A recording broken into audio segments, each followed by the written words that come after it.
The federal government surpassing the $31.38 trillion debt limit this morning, forcing the Treasury Department to use, quote, extraordinary measures to avoid default. Here's what the White House has to say about this, the debt ceiling fight. Watch. There will not be any negotiations over the debt ceiling. We will not do that. It is their constitutional duty. You think about how Congress has dealt with the debt ceiling for the past several decades. It is their responsibility, their constitutional responsibility to act.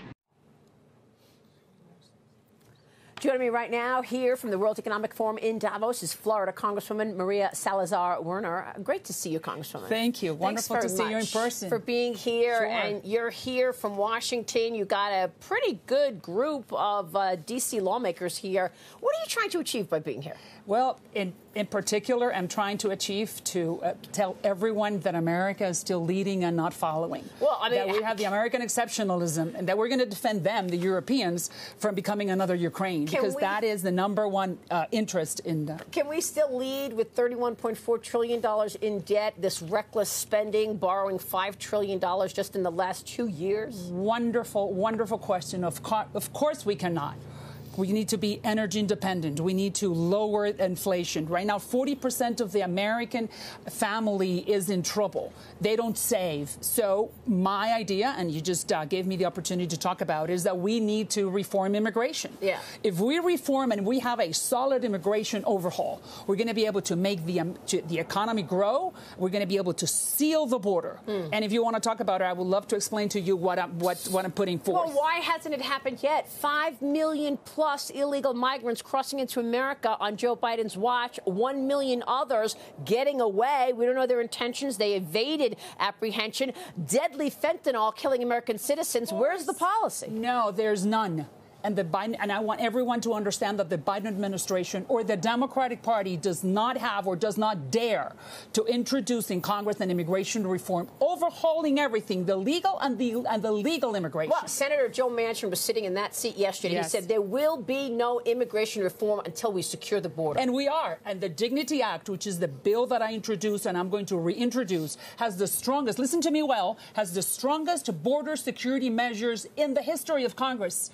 Because I believe that a Latina, that Hispanic, you know, the bulk of the people that are coming in are coming from Central America, escaping economic problems. But we're introducing something that will tell them, stop. No more. No more fentanyl, no more terrorists, no more child sex traffickers.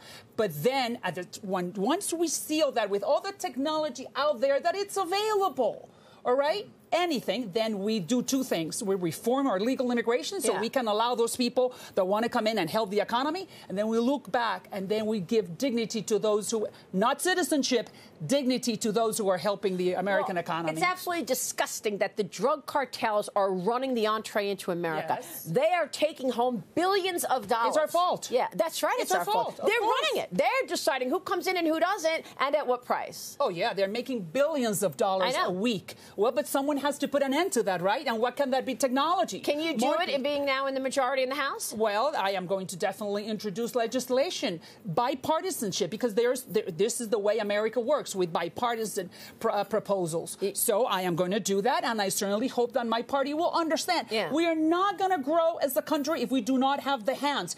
Everyone that I've spoken with over here, conservative American entrepreneurs, they all tell me, Maria, we need hands. We need people. Yeah. We cannot grow. And then if you need someone that is the molecular expert on biology, whatever it is, then we need to give him a visa so he can come in. Well, look, we already have a structure in place. We issue 1 million visas a year, and these illegals are coming and jumping ahead of the line. Yes, Maria, and we do not want that anymore. And I want to... Yeah. And I'm going to repeat it. The Hispanic community, largest minority in the country, does not agree with open borders. You know why? Because the child sex traffickers wind up in our neighborhoods. Yeah, that's right. And these people are getting raped on the way here, by the way. The U.S. Conference of Mayors meeting behind closed doors yesterday on this to discuss the ongoing border crisis. Democrat D.C. Mayor Muriel Bowser dodged a question from Fox Business's Hillary Vaughn. Watch this.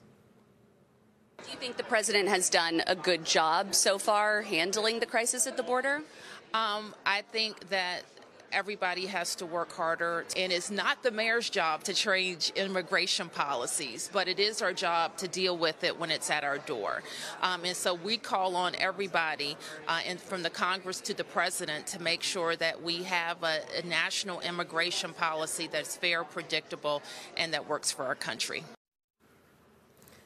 National immigration policy. Correct. She doesn't want to attack Joe Biden. She doesn't. Should Alejandro Mayorkas be impeached? No, I think he's doing a very bad job when it comes to controlling the border. It's not so difficult. The technology is out there. My law, what I'm proposing includes it. We can seal the border in 30 days. Yeah. Do you know what it takes? Political willingness. Yeah, I mean, you released a discussion draft of your bill, the Americas Act. It would create an expanding and permanent trade partnership of Western Hemisphere countries. Why do you think this works? It also counters, you say, China's growing control over global manufacturing? Of course. That's another bill that I'm introducing with Senator Cassidy. Fantastic. You know what it says to Central America and Latin America? You behave well. You clean up your corruption act. You do not deal with criminal organized crime. You become energy That's a high order. I don't know if they're going to... Yeah, but I'm just going to turn off my criminal activity now. No. My governments, the Latin American governments, the people that speak the Spanish, need to understand that the United States is out there to help them. And we can join the USMDA, which is the gold standard of trade agreements. Sure, we can join them if we behave accordingly. And that way, people will stay home because no one wants to cross the border. Well, people want to stay in their towns. They don't. These people want to come to America. They want freedom in America, but they're coming in, and there's all these resources that they're getting for free. How kind of a cost is that on American citizens? That is amnesty. Every time that some of the members of my caucus, my congressional conference, I mean my GOP conference, they tell me, Maria, what you're proposing, this Dignity Act, is amnesty. And I say, no, you're completely wrong. Amnesty is what they have now that they're using. The illegals are using the roads, the hospitals, and the schools for free. Yeah. The Dignity Act tells them, okay, come out. I'm going to give you a dignified life. You're going to live in dignity, not citizenship, but you're going to have to pay retribution, and there are no federal programs. Is it an unlimited number of people that can come in under this Dignity Act? I mean, when does it stop? No. People that came in already 5 years or more. 5 years old. If you've been here for more than 5 years, you don't have a criminal record. You're not a gang member. You have been paying taxes. You're working, and you're picking up jalapeno peppers in Southern California or tomatoes in Miami or in Florida. Then we're going to give you the Dignity Visa or the Dignity Permit, so you can live in a dignified life in the United States. Well, I'm not going to give you citizenship because you don't really want it. Yeah. Because you don't. Let me tell you, just give me for your audience what is broad and is very, very intelligent.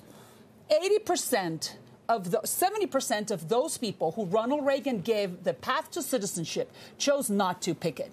70% of Mexican Americans in 1986 did not decide to become United States citizens. They wanted to remain in dignity. All right, Congressman, we're going to be watching this. And I certainly hope that you invite me more often because you're one of the intelligent ones. Thank you so much. I miss this job. Thank you so much. Maria Salazar Werner joining us this morning.